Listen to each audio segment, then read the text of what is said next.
You know, I was sitting here reading some reviews of a record that I particularly enjoyed, and it kind of got me thinking about how silly and stupid and arbitrarily just out of place the term avant-garde has become.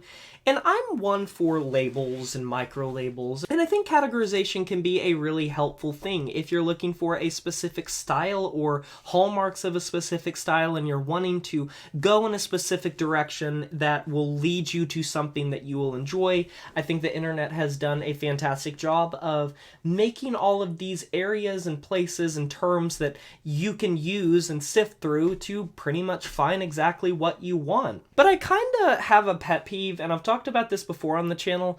I just really don't like the term avant-garde, and you really won't hear me using it that much because I think it is so silly. And this doesn't just go for music, this goes for any sort of art form that the term avant-garde gets used for, and it always just denotes something that is abstract, that is surreal, that is, oh, dare I say, experimental. And it's become synonymous with experimental, and I kind of have learned something, and I put this in one of the, like, what your favorite band says about you videos.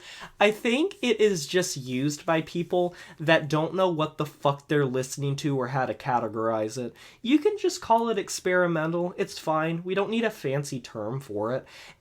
I think avant-garde, just as a term, it's made to feel fancier than it actually is, when in reality it just means one of two things. It either means, oh, there's something that is genuinely creative, you know, off the beaten path, something that is a little bit different, going against the grain in some way, or alternatively, like I said, we just don't know what the fuck to call this thing. It's so weird and so strange and such an oddity and an anomaly in the system that it broke our brains, and our little micro-labeling society cannot categorize it properly, so we're just gonna toss on this arbitrary term that we invented to try to, I guess, box it into a corner and make some sense of it. But in reality, isn't that, like, in a way a contradiction? Like, it feels like a little bit of an oxymoron. Because by virtue of saying something is avant-garde, if you're not able to describe something, and we literally have a term for that which cannot be described in the art form sort of veneer, isn't that sort of like a self-defeating thing? You are trying to categorize something by saying you cannot categorize something, and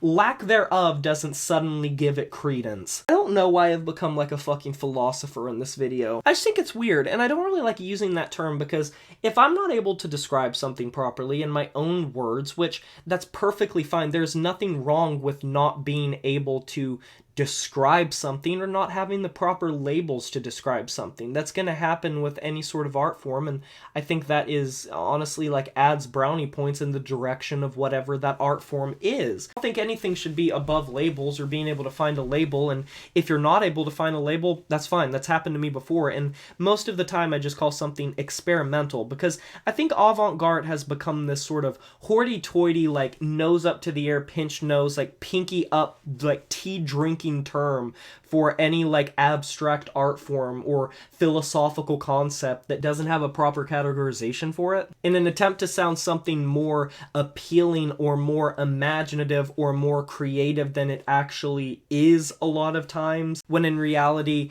you probably could define it if you put some time into it or you dissected it, but just slapping it on because you don't understand it is a lot easier for a lot of people. I just don't think we're ready for that conversation yet. That's why I don't use the term avant-garde that much. I've kind of just chiseled the term avant-garde away from my vocabulary, and this is coming from someone that like is a writer, is an essay person, is a like quote-unquote like philosophy or music YouTuber. So for me to say that, it says a lot, because I like being verbose, I like terms, I like micro labels. It just doesn't add up to me. And if I were to do a like rough guide to video on avant-garde metal, I might literally just call it experimental metal, because in the musical way, just because you play with an odd time signature or you're polyrhythmic, or maybe you have a different sort of vocal style, or you have some sort of discordance to the way that you write your music, or maybe you're atonal, there are literally definitions that fit criteria for all of those. You just have to find them, because if you're going under, like,